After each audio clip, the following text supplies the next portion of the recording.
Well, welcome everyone. For those of you who don't know me, my name is Rebecca Snell, and I'm the Education and Outreach Coordinator here at the Chapel. So glad that you guys could join us tonight for another lecture in our series, Conversations with the Past. These happen every month here at the Chapel. So tonight, we're going to be hearing from Dr. Cianfarano, who is the president of the Warren County Historical Society and is the Warren County historian. And he's held that position since 2015. My research did wrong. And joining Stan will be Teri Rogers, who is the executive director of the Warren County Historical Society. So tonight, Stan and Teri will present an overview of the life and historical significance of Dr. Joseph Warren, who is the patriot and founding father, and from which Warren County is named.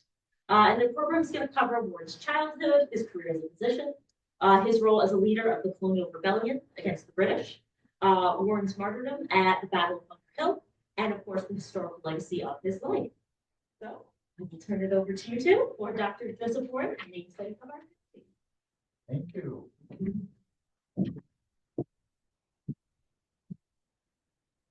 Thank you very much for attending our presentation tonight. We're very honored to be at the Chapman as part of Conversations with the Past series.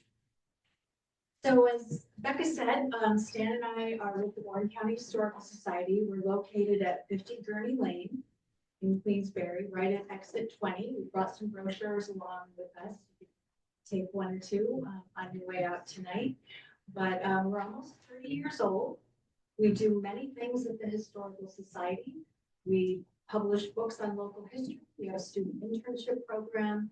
We have collections and archives. We do research, genealogy, community history.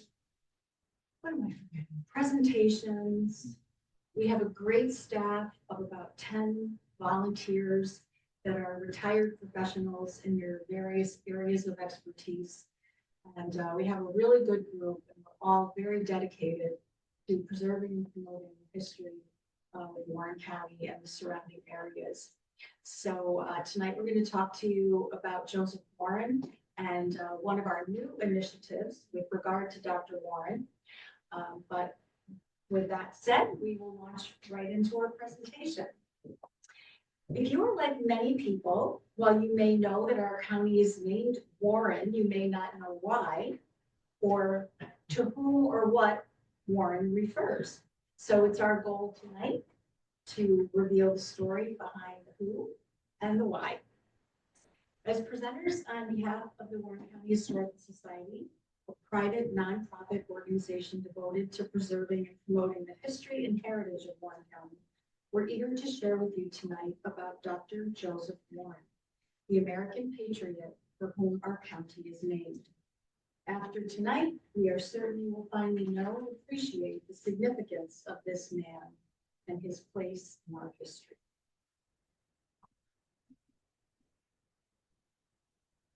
Okay. Okay. If you hold it away, just wait. That's true. And I am curious. Okay, some quick facts about Dr. Warren. You can read those to yourself, but he was born in Roxbury, Massachusetts Bay Colony on May 30th, 1741. He attended Harvard and became a physician in Boston, becoming one of the first doctors to use vaccinations to treat smallpox. He became politically active as a young man and rose to become one of the chief architects of the American colonists' rebellion against Great Britain. He was a friend of Sam Adams, John Adams, Paul Revere, and many of the early patriots of the war for independence. You know, we all probably grew up on Walt Disney's Sons of Liberty. He was a patriot. He was a member of the. You know that Johnny Tremaine? Remember that? How many remember Johnny? Only you and me? Come on, Johnny Tremaine, Walt Disney, 1950s and 60s. Okay, well, He died a gruesome death at the Battle of Bunker Hill on June 17th, 1775. Bunker Hill, also known as Briggs Hill, because the battle took place on both fronts right there. But he never set forth in Warren County. He never was here.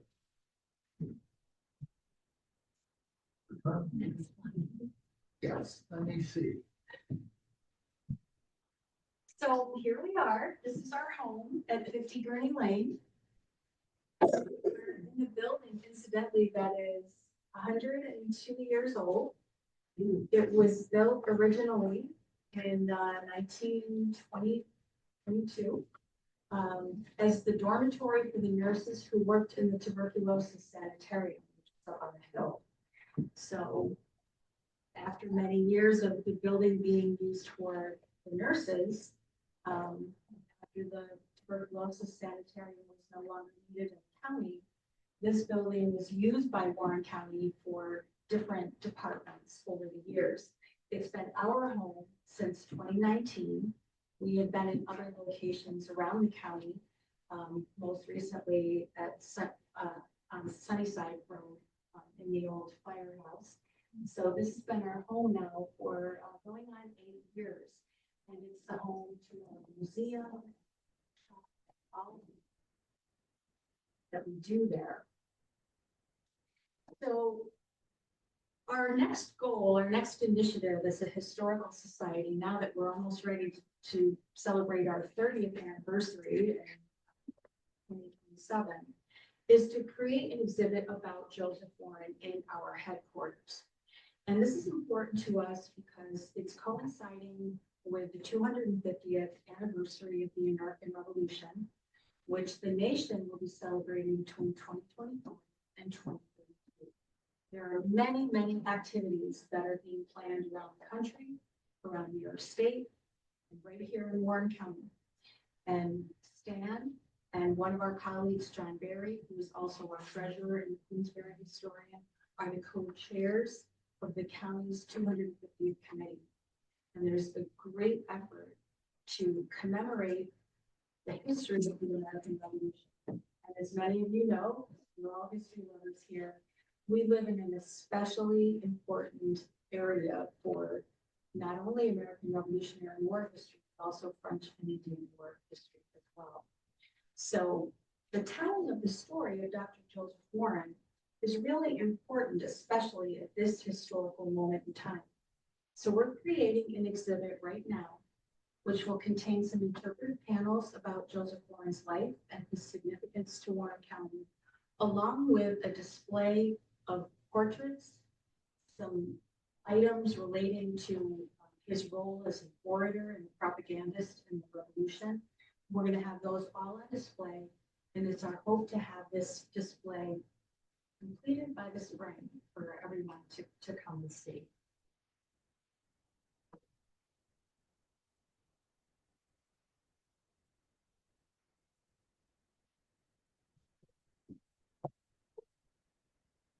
The formation of Warren County. You can read that while you can put it here to me. Warren County was formed from what began as the province of New York, and it was British held territory until the French got pushy and came down from Canada. And after the Dutch surrendered to the British, and after New Amsterdam became New York in the late 17th century, what is now Warren County was part of Albany County. And Albany County was big. It was most of all of northern New York and down into what would be the Hudson Valley. And eventually, the king wanted it renamed Charlotte County after his wife. The King George wanted it named, so it was named Charlotte County. That wasn't enough, so he also wanted us to be called part of it, Queensberry, after his wife. It was in 1789, after the War for Independence, that Charlotte County was named Washington County as a tribute to George. George, of course, was for being named after him was good because we owe him a whole lot. And just as a side to what was mentioned before, George Washington insisted his troops be inoculated against smallpox. And it was that reason probably why we were able to win, because we didn't lose the soldiers that we could have with the smallpox epidemic. The county was still too large, so the state legislature in 1813 took part of Washington County and made it Warren County. And I just was reading recently, there were some debate about what we should be called. Should we be called Warren County? The legislature thought we should be called Caldwell, after James Caldwell, who's the name, if you're local, the Caldwell was the name of Lake George before the 1960 or 2 or 3. And but the Senate voted to name it Warren County. Therefore, the rest is history.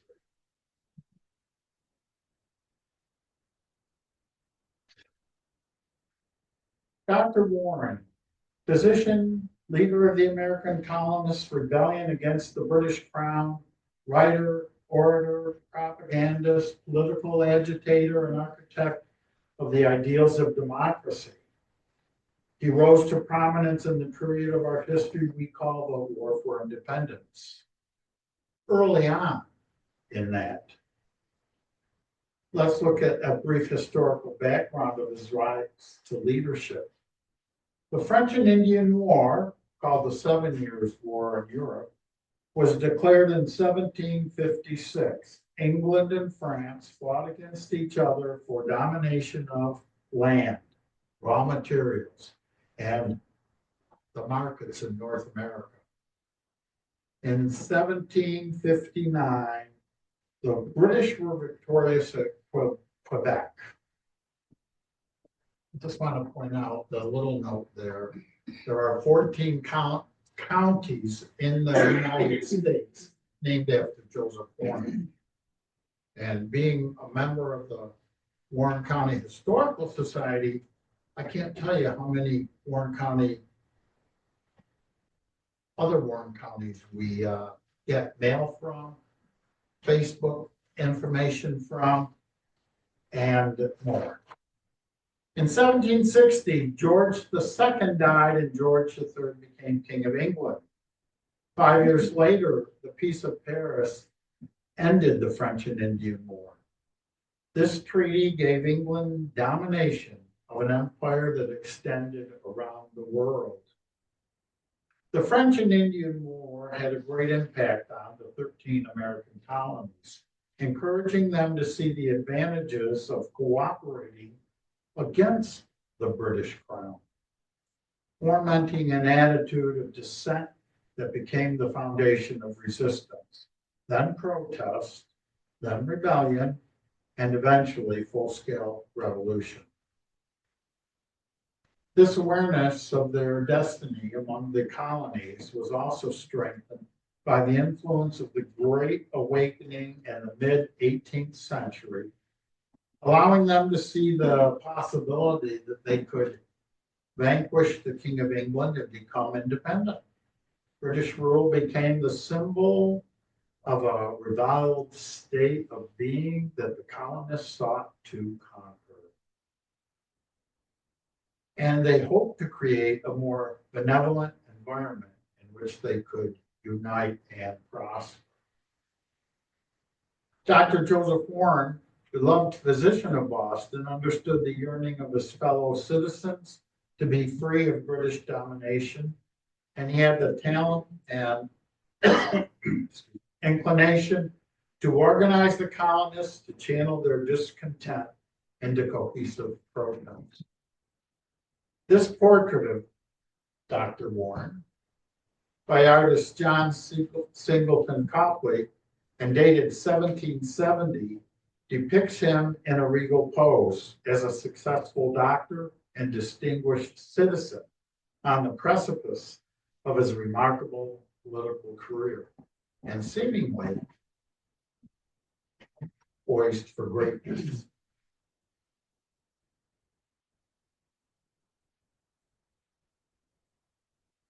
Warren was born in Roxbury, Providence of Massachusetts Bay Colony, on June 11, 1741.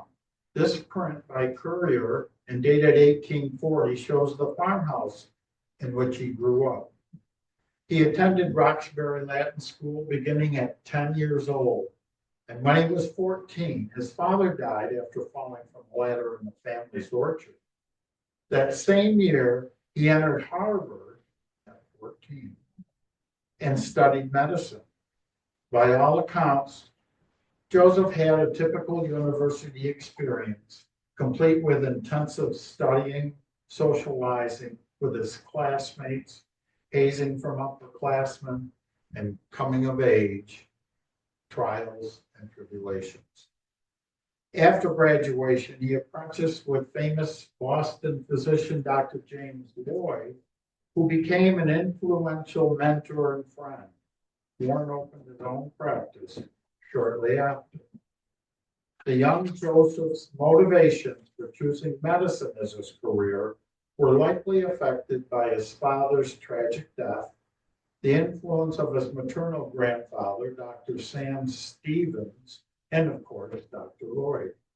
He was serious in his pursuit of becoming a doctor and became an impressive one, to be sure.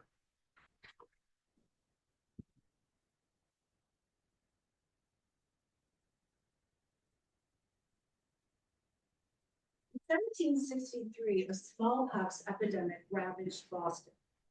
Dr. Warren rose to the challenge of treating patients and trying to eradicate the speckled monster.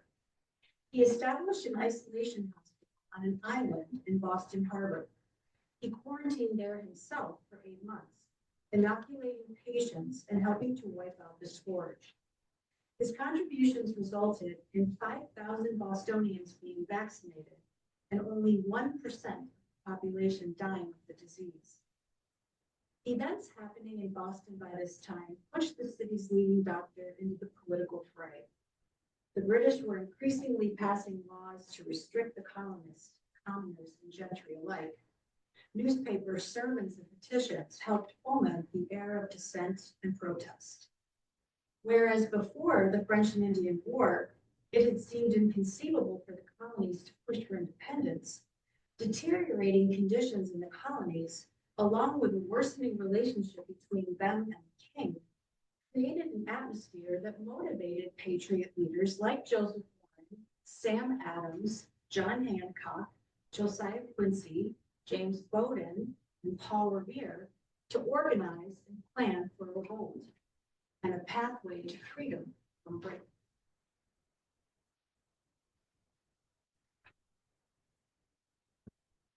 So here we have a listing of some of the punitive legislation that the Crown passed between 1763 and 1775, which fanned the flames of revolution in the colonies. These acts, along with the threatening presence of 7,000 British troops that remained in the colonies after the 7 Years' War, infuriated the colonists. So these were the following acts that were forced on the colonies by the British. The colonists reacted with defiance, protests, riots, boycotts, even violence, precipitating a political crisis between the American colonies and Great Britain that would be the making of revolution and the ascendancy of Dr. Joseph Warren.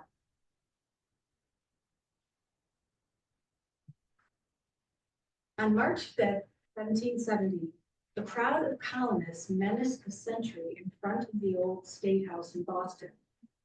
British soldiers were sent to protect the sentry. A skirmish broke out. The colonists threw food and sticks at the soldiers. The British turned their guns on the rioters, 5 were killed. This incident became known as the Boston Massacre. This engraving on the left of your screen was done by Paul Revere about 1770 and depicts this historic event. Joseph Warren's rise as a political leader leapt forward after the Boston Massacre. As the top figure in the Whig Party, he soon became his party's chief orator and organizer. He eulogized the 5 fallen men as martyrs. Quote, "Behold the murdered husband gasping on the ground. Take heed, ye orphan babes, lest whilst your streaming eyes are fixed upon the ghastly corpse, your feet slide on the stones, be spattered with your father's brains." End quote. In his impassioned speech, Warren showed himself to be the propagandist of the revolt as well. The punitive crushing of liberties by the British further coalesced the commoners and gentry and created an environment ripe for rebellion. And as we've said, our Dr. Warren was right at the center of it all. In the painting on the right by Gregory Lawler, dated 2017, Warren is shown as an effective orator, standing at the Old South Meeting House in Boston. He clearly understood the symbolic power of the martyred colonists, as well as the influence of the spoken and written word. In speaking about the Boston massacres 2 years later in 1772, he declared, quote, "Our streets were stained with the blood of our brethren." End quote.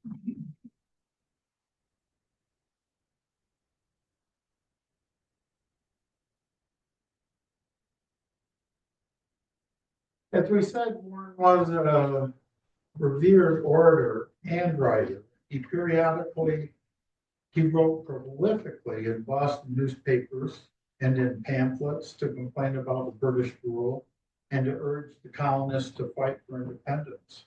When his notoriety as a political agitator grew, he became the prime target of the Redcoats. He sometimes wrote using a pseudonym. He even wrote a song, "Free America," whose words are seen here. And it was published in the colonial newspapers in 1774.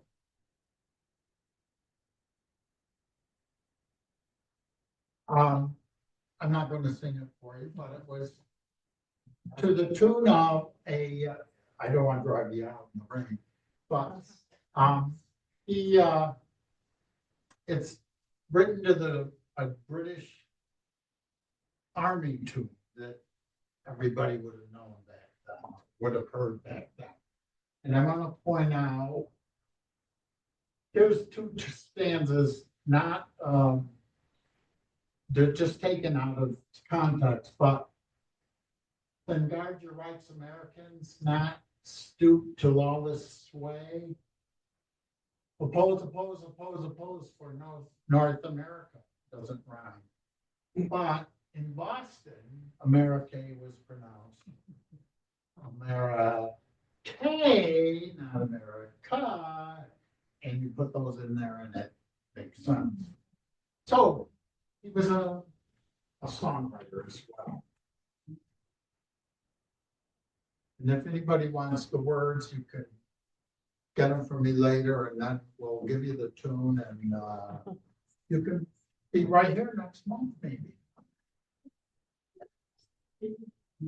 Okay, in 1764, Joseph married Elizabeth Woolen, and they had 4 children: Elizabeth, Joseph, Richard, and Mary.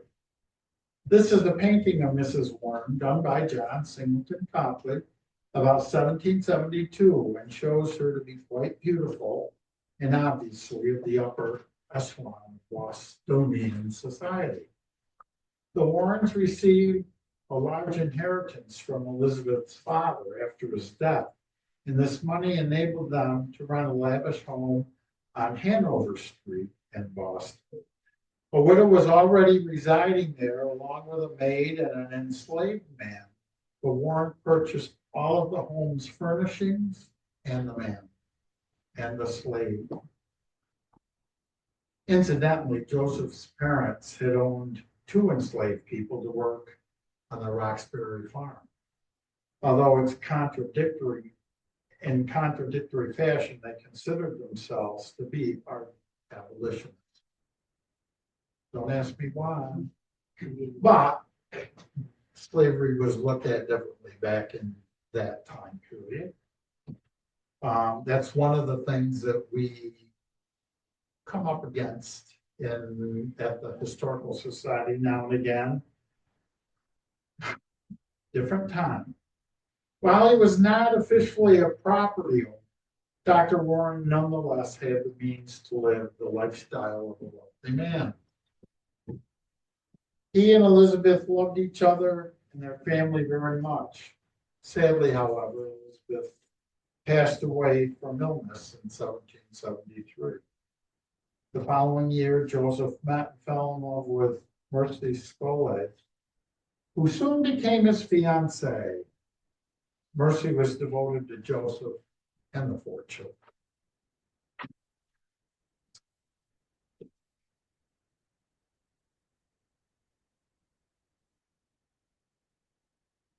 So here we have the Sons of Liberty. This painting was done in 2017 by artist Gregory Lawler, and it depicts a collage of portraits in the style of renowned 18th century portrait painter John Singleton Copley, who painted the portraits of Joseph and Elizabeth that we've just seen. In this painting, from left to right, we have Dr. Joseph Warren, Paul Revere, John Adams, Sam Adams, and John Hancock. It's an allegorical depiction of a meeting of these 5 patriots at the Green Dragon Tavern, owned by the Masonic Lodge of St. Andrew, where Joseph Warren was Grand Master. Revere is seen in the pose originally depicted by Copley in his 1768 painting of Revere. It was Joseph Warren who sent Revere on his famous ride. John Adams was the representative of Massachusetts to the Continental Congress, and later the 2nd President of the United States. Sam Adams, like John Adams, was not a Mason, but was a leading agitator of the Revolution. And John Hancock is depicted with his famous quill pen, ready to sign his name for history. These were the men, the Sons of Liberty, who masterminded for months and years America's war for independence.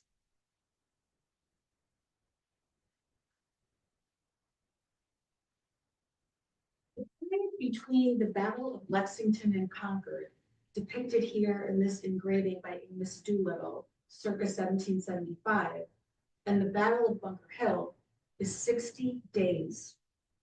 Joseph Warren was the only Patriot leader to be involved in all battles during this 2-month time frame.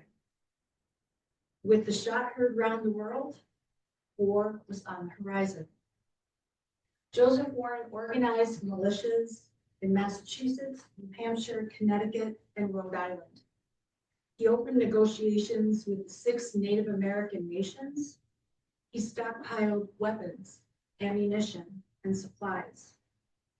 And on May 2nd, 1775, he was elected president of the 2nd Provincial Congress. After being bestowed with this commission, he was approached by Colonel Benedict Arnold, before Arnold's infamous transition as a traitor, about seizing cannon at British-held Fort Ticonderoga. Warren gave the go-ahead, and the mission was a success. We will see shortly an act of benevolence that Arnold conveyed on behalf of his wartime superior, following Warren's death at Bunker Hill.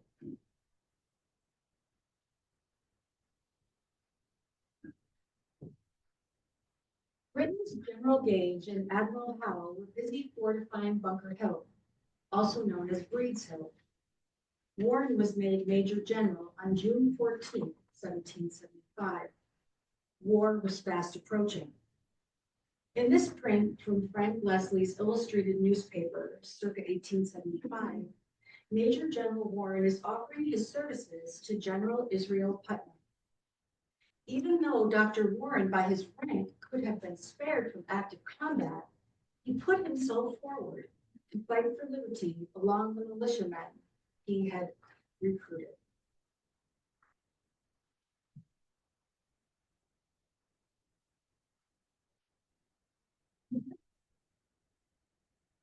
Dr. Warren had been warned not to go to Bunker Hill. He was a marked man by the British and his life was clearly in danger. Here he's depicted in an engraving by Thomas Kelly, done for a Colombian magazine circa 1825, with his fiancée, Mercy Scolet, as he's departing for the front lines. Mercy is imploring him not to go. In a testament to his courage, bravery, and devotion to the cause of liberty, Warren is said to have declared, Come on, go for the "Don't last. say a decorum, a pro patria mori. It is pleasant and fitting to die for the country."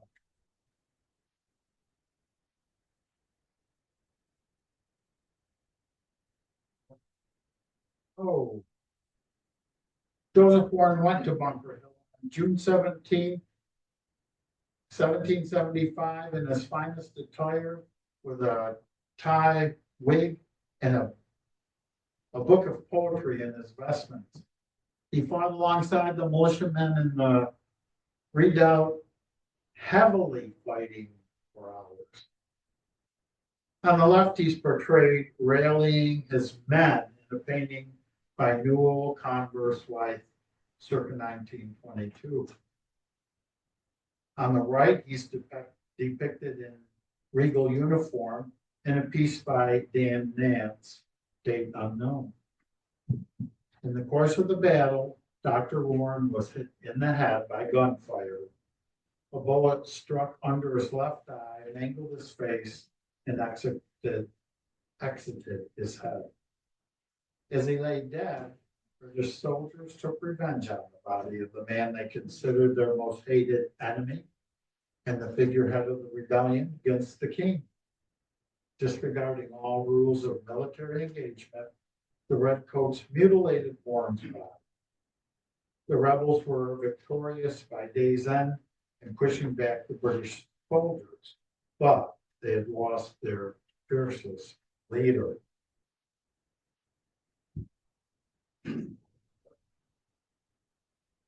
After the Battle of Bunker Hill and the death of Joseph Warren, King George III declared the colonies to be in open and avowed rebellion by arraying themselves in a hostile manner to withstand the execution of the law and notoriously preparing, ordering, and levying war against.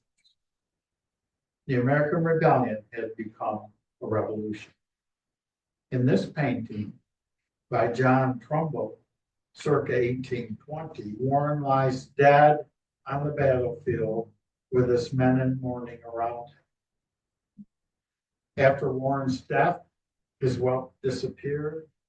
His fiancée, Mercy, had no legal standing over his 4 children. Warren's old friend, Benedict Arnold, sent a sizable amount of money to Mercy to help her care for the children, but eventually Joseph's brother, John, gained custody and adopted them. The Masonic Lodge in Boston also sent a big sum of money to help. Militarily, the British evacuated Boston on March 17, 1776, 9 months after the Battle of Bunker Hill. Warren's corpse was unearthed at Breed's Hill in 1776 and identified by a wire placed there years before by his dentist and friend, Paul Revere. With a vacuum in the leadership ranks after Warren's passing, George Washington rose to command, and after 20 years of not leading an active battle in the colonies, he was in charge. And many historians believe that had Warren not died then, he might have been the first president of the United States.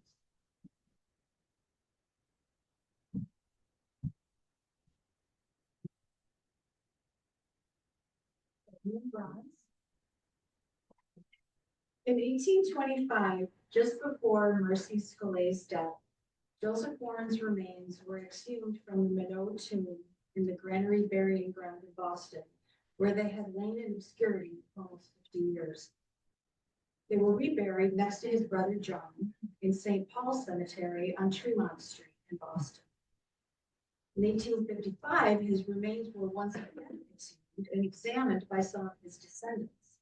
He was finally laid to rest at Forest Hills Cemetery in Boston in 1856, where this statue, created by Robert Scher in 2016, marks his gravesite. Warren had a remarkable career as a physician and a political leader. He was the architect of the American Revolution and articulated the ideals of democracy that formed the foundation of the Declaration of Independence. It is fascinating to contemplate that had he not perished in martyrdom at age 34, what additional contributions he might have made in American history. And perhaps George Washington, had he not risen to replace Warren, would have remained in relative anonymity. We'll never know. Interestingly, Warren's legacy fell into neglect and obscurity in the 19th century. Efforts to immortalize him in statuary, art, and biography went almost unnoticed.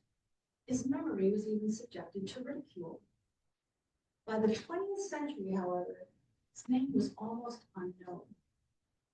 The first biography about Joseph Warren was written, however, by Richard Frothingham in 1865. Entitled The Life and Times of Dr. Joseph Warren, Frothingham stated this, quote, "The more I study into the character of that man, the larger he seems to grow, the more I see in him a times. He was emphatically one of the great men of that day. There was in him a magnetism which drew around him wonderfully the affection and confidence of the whole community. Not Napoleon I, I would almost say, on the throne of France, had more influence and moral power than had Joseph Warren in Massachusetts when he fell at Bunker Hill." End quote.